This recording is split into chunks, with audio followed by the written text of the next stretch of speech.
in 2025, we've seen the California wildfires, and this has impacted lots of areas in California and across Los Angeles and places like that.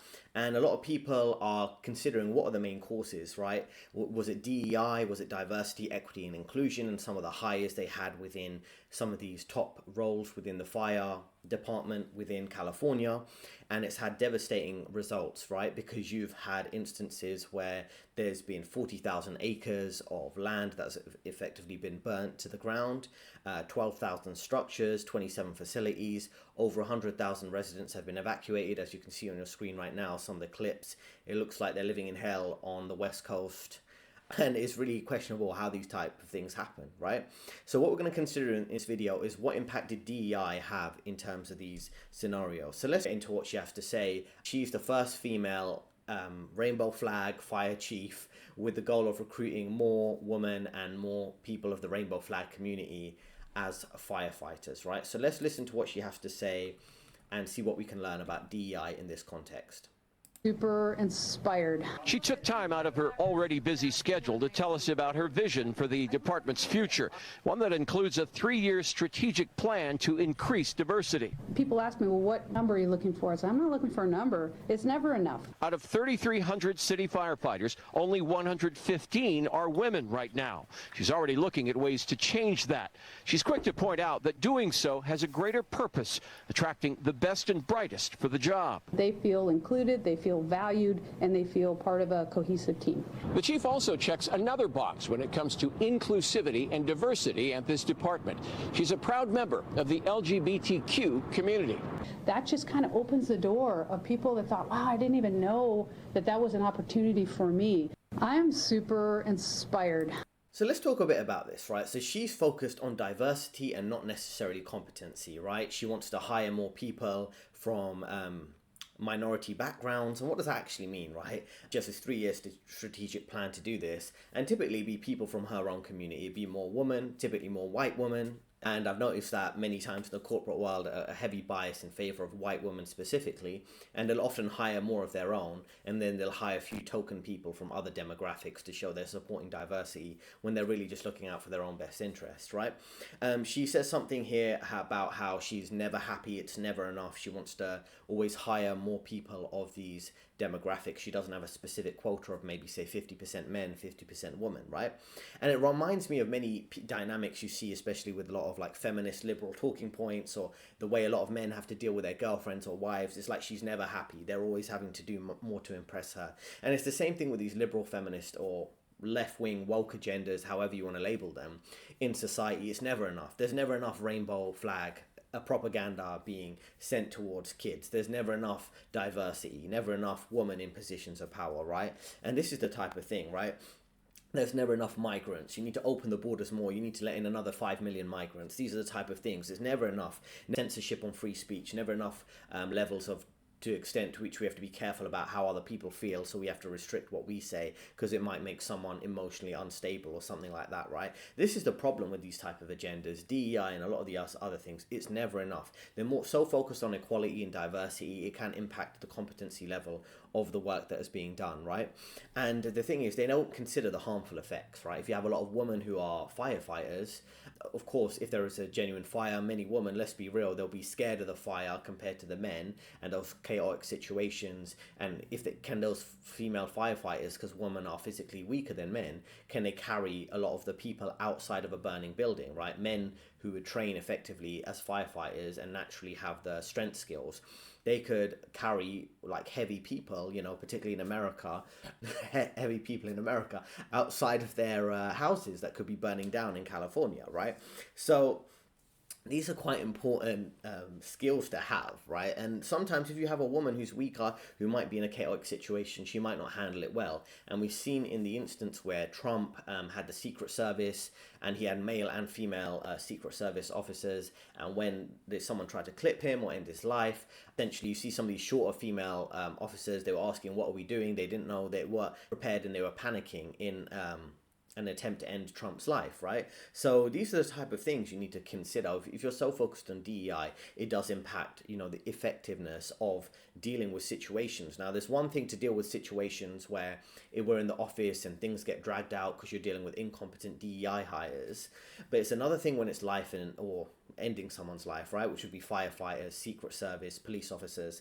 And I'm sure many of you have seen those clips over the last few years that have gone quite viral, where you have like a female police officer or even two female police officers, and they're trying to arrest a man and put him in handcuffs. And they can't do it because the man can overpower them. One man can overpower two women and run away. There's been many cases like that in the UK, in London, where a guy might do a petty crime, maybe just rob someone's phone or things like that on the street, and then two female police officers try to arrest him, and he just easily uncuffs himself or quickly gets out of the position when they're trying to put him in handcuffs, and he runs away and everyone's laughing at the female police officers. These are kind of common things, right? She gives some statistics here. There's 3,300 firefighters and only 115 are women. So only 3% of the firefighters are women. And she says they want to feel included, valued, part of the team. They need more women to be hired. But the thing is, they're not focused on having less fires, right? That should be the focus, particularly in someone like the West Coast. You need to have less fires or manage fires more effectively. That's the role of your job. It's not hiring more women. And you see this in the corporate world too, right? And the complete focus of these people is completely wrong.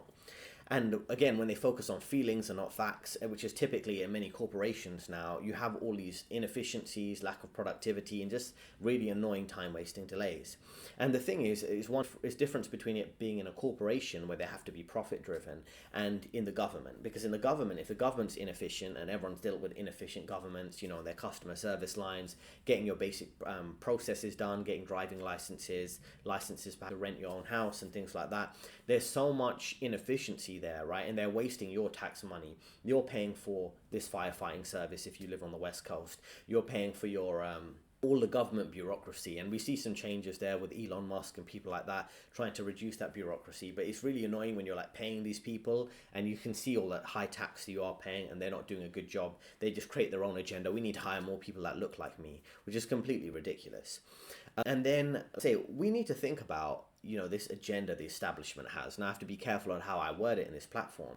But this system has a very clear agenda in favor of the rainbow flag community, right?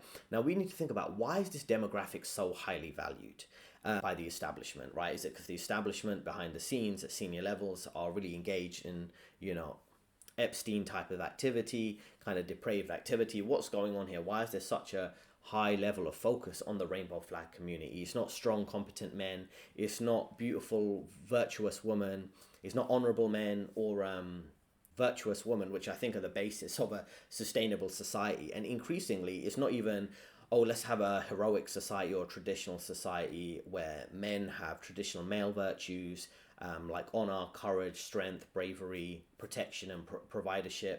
And you don't have women who would have those characteristics that would be caring, nurturing, and things like that. So we've devolved away from that. And then on top of that, we've devolved away from a man being an economic man, where he's an economic unit. Same with women being an economic unit, where they work in jobs and they're like a cog in a machine of a corporation. And they're moving away from that, this establishment, the elite, however you want to word it, towards, okay, cool, well, having families becoming unaffordable, buying houses too. So it's not even that people are just economic units competing with each other, men and women competing with each other in corporations. It's moved on to that where your social status and your social hierarchy isn't determined on your job title or your money. Increasingly, it's like, to what extent can you virtue signal? To what extent can you pledge your undying loyalty, even if it doesn't benefit you, to these liberal feminist ideologies? To what extent can you say, yes, I support DEI and we need more women, or the rainbow flag community in positions of leadership? It really shows you what's going on in terms of this system. It's basically some form of global communism, Marxism. I call it Marxist technocrats, where they're taking control of people's lives through technology and using communism, socialism, those type of ideas to make everyone kind of at the same level and have quite low value, have a massive underclass of people who can't really succeed unless they parrot these ideologies that don't benefit them. And again, why are they so focused on that rainbow flag community? It's not necessarily that every other demographic is viewed lower than them, right? Not just men and women, even other white people, black people, Asians, men, and even other women who are straight women. They're viewed as less important in this diversity agenda compared to the rainbow flag community. So it really makes you question what's going on with this type of establishment and who really runs it. So let's listen to the Aryan Queen, Megyn Kelly, who's going to give us some takes on DEI and how she's frustrated with how they work. Who gives a shit if the fire chief is gay? I'm sorry, but who gives a flying fig about who she likes to sleep with? Can you fight the fucking fires, madam?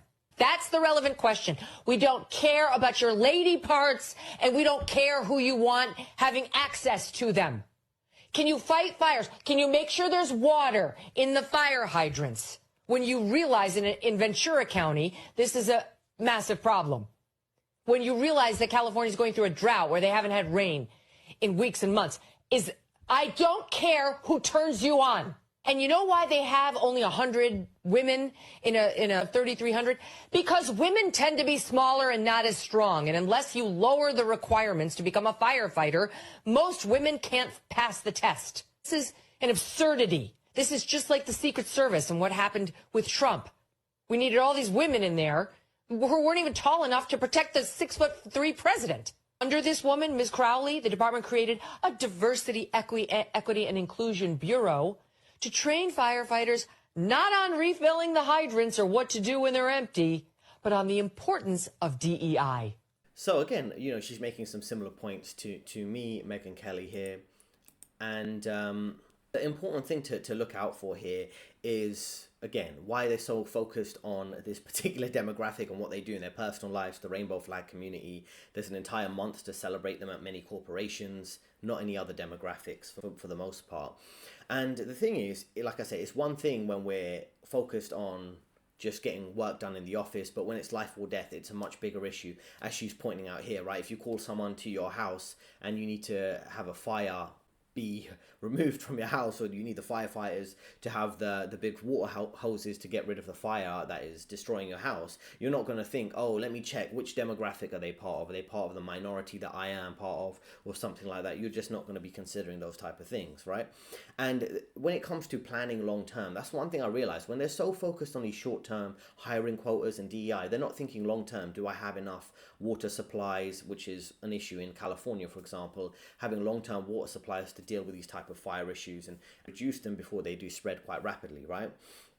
And this is the thing, when we have this DEI agenda, we have to support all these delusional ideas, right? We can't just say straight up facts that men are stronger than women. It's just completely ridiculous. Artificial putting weaker people in more positions of power than stronger people, it just leads to a failed society. And so many issues you see in society are the foundation is linked to what you see in this case of the fire that's spreading in California, right? There's a term, competency crisis, and essentially you can look up this article. I've covered it on my video before. It's a very important article to understand why you're in a failed society right now. It's called Complex Systems Won't Survive the Competency Crisis, which means if you put competency on the backseat out of political correctness and diversity, then these complex systems can't work effectively. Now, I'm not saying people from different demographics can't work, but it's like if you're going to select them on the basis of, well, we need to have 30% of this one demographic in a position of power, then you're going to end up having to compromise on competency, right? And then there's one thing if it impacts, how a bank works, and then you see bank failures and bank runs where people can't take their money out of the bank account and their tech system isn't working, things like that. But then it's another thing when it does impact, people's lives. So the thing is, also, another thing I wanted to mention here, right, is how men can be quite more logical compared to women who could be more emotional, right? And rather than capitalize off people's natural strengths and the natural strengths of each gender, it wants to push people into positions they wouldn't normally be in. Like, for example, women typically work quite well when it comes to being nurses or looking after younger kids, teaching kids at the younger ages in high school, in primary schools, preschool, things like that. It's like that should be encouraged, like people to work with what they're naturally inclined towards. I'm not saying people of different genders can't work different roles, but it's just really think about what your natural fit is, right? And a lot of people are unhappy because they're in positions they've been brainwashed to be in, regardless of whether they're the best fit for them. And then other people have to deal with a lower level of service because of that, right? And the thing is, when you're in a firefighter particular situation, not only is men's strength important, but also their logical nature and their ability to deal with stress and pressure and not get emotional in the way a woman might be, like we saw with the Secret Service, like I say, when they were taking care of Trump. Also the thing is, right, what ends up happening, and I've seen this in the corporate world, is that sometimes you have a woman who's have a fast track in her career from her finance internship all the way to a managing director in the sales and trading division.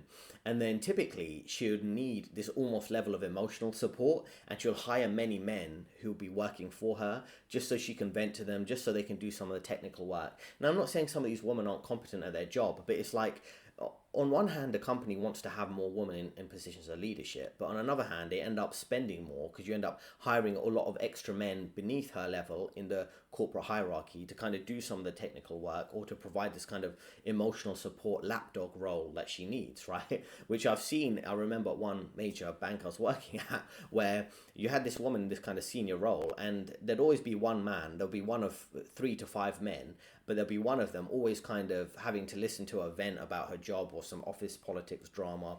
This is how ridiculous it becomes. And that's the thing. I never wanted to be in that position. And that's why sometimes you need to switch up your career if you're just put in that, what I call a lapdog position. Lapdog, as in like, you just have to be the guy, the kind of domesticated house pet who has to help her vent through her emotions when she's dealing with workplace drama. And you might be getting paid quite well. In that case, I assume she was making 300 to 400k a year, and the kind of guy in the lapdog position was anywhere 200 to 300k a year.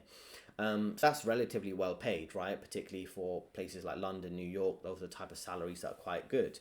But it's like, do you want to compromise your dignity to that extent? And I see a lot of men who'd be in that position. You'd have the woman in a position of power and a man just beneath, who's kind of always having to suck up to her, always having to play into her emotions, like the work husband thing, but he's more in a submissive position. It's a very weird dynamic, but it's very common in many corporate environments. And then the other thing is around, like I say, lowering standards, lowering the quality of service, lowering your quality of life in general. And when you have this compounding effect all the time, it's not just the government being inefficient, it's many other aspects of life. Now, we're also going to listen to Joe Rogan, who's going to talk about this fire chief who's making $750,000 a year, and she did a terrible job. I know. Isn't the chief of fire department a lesbian? Now, hold LA's on. Let's not turn amazing. this into... Listen, here's the bottom line. It's run amazingly. It's not about infrastructure. Infrastructure's got to take... I won't sit here while you disparage the great people Sir, that are running Los Angeles. Sir, infrastructure's got to take a backseat to climate change and social justice and homeless abatement, which hasn't worked. See, the lady who's responsible for filling the fire hydrants gets paid $750,000 a year. Hey, your tax dollars going to good work there, everybody. That's a lot of money. You think? That's sitcom You money. think? I said That's like, I'm the star of a sitcom. Oh, dude. Not a star, but like you're the third person No, on a sitcom. that's a wage, sir. $750,000 yeah. for a city employer who's For someone just like, fill that one. how the Get the aquifers waters. how the aquifers today. Get the water in that one. She's making, that woman we saw at the start of the video, she's making $750,000 a year.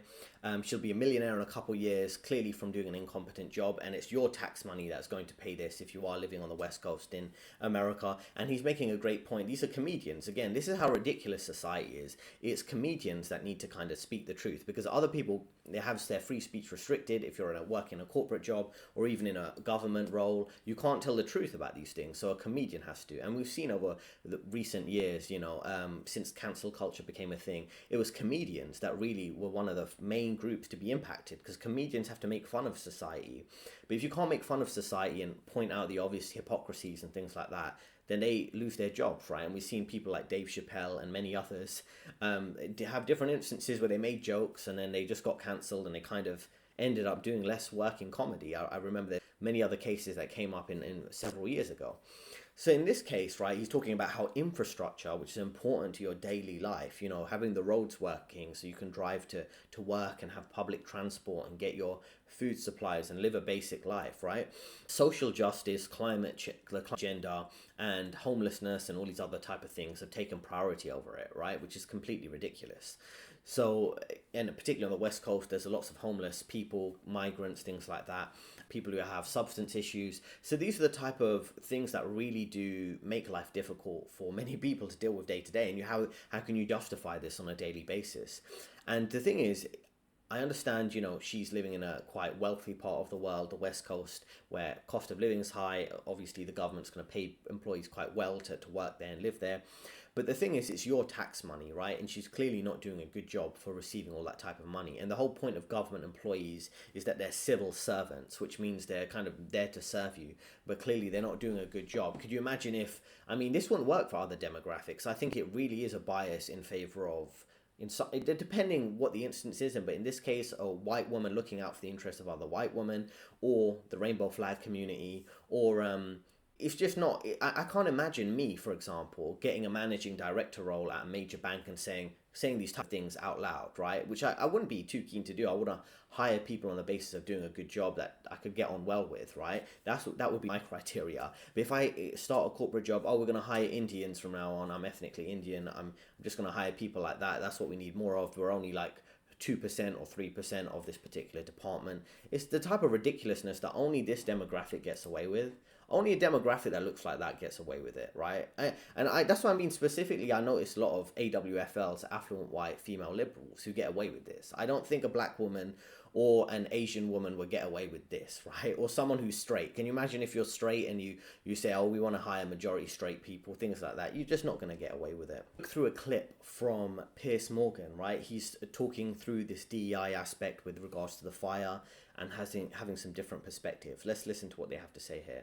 To some extent, but we can also see a department that has, in my opinion, wasted time and resources on these woke agenda pieces like diversity, equity, and inclusion. Where could that time and where could those resources have gone? What could they have been allocated to when it comes to response to these fires? Not only that, I'm seeing reports on social media, I don't know about anybody else, of arsonists, looters, and this is sort of a culture that we've created here in Los Angeles, here in California, with the way that we've been soft on crime, with the different policies that we've pushed forward. So honestly, I think we're at this moment of just waiting for information. But as Jillian said, you can also see that reservoir that held what should have been 117 million gallons of water was not working. The brush cleanup that should have been happening for decades was not happening. You have Rick Caruso here in Los Angeles, who was running for leadership. He managed to save his land, his properties, and he did so through proper planning and being proactive. So what could we have done in this city? Probably a lot.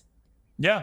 Answer that. Yeah, when we're looking at those cases that you've just spoken about, sure, we should hear out every single case of sexual harassment and discrimination, especially if we can prove that it's on the basis of race, or we can prove that there is ill intent within a department. Now, that's not what's being articulated by the LAFD. They are saying that they are looking specifically for people of certain races, of particular gender backgrounds, and we should be moving towards a race-neutral future. If you want people to be judged on the content of their character, of their abilities, their intelligence, their strength, which is very important when it comes to the fire department, you should do exactly that. It has nothing to do with whether or not you're a woman. It has nothing to do with your race. And as we saw that assistant fire chief state, she's speaking about diversity, equity, and inclusion through a lens of wanting people who look like her to be in the department, wanting to be able to show up to houses of California residents that apparently look like her so she can serve them better.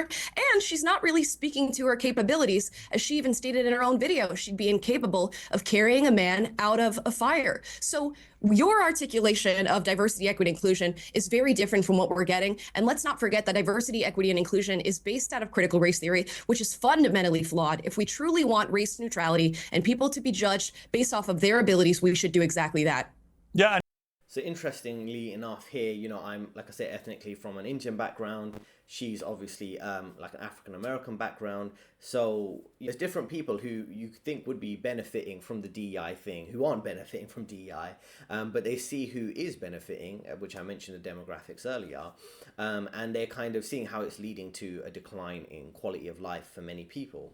And then lastly, I just wanted to focus on this Fox News article where we have another demographic, someone's from a Asian background, And he talks about how the wildlife disaster proves why competency is not being focused on, and that's why you're having issues. And he's a successful business owner. He owns the LA Times, so he knows what he's talking about. He's not someone who's benefited from this DEI nonsense, right? And there seems to be a clear dividing line between people who are actually successful and actually competent versus people who are artificially propped up DEI hires.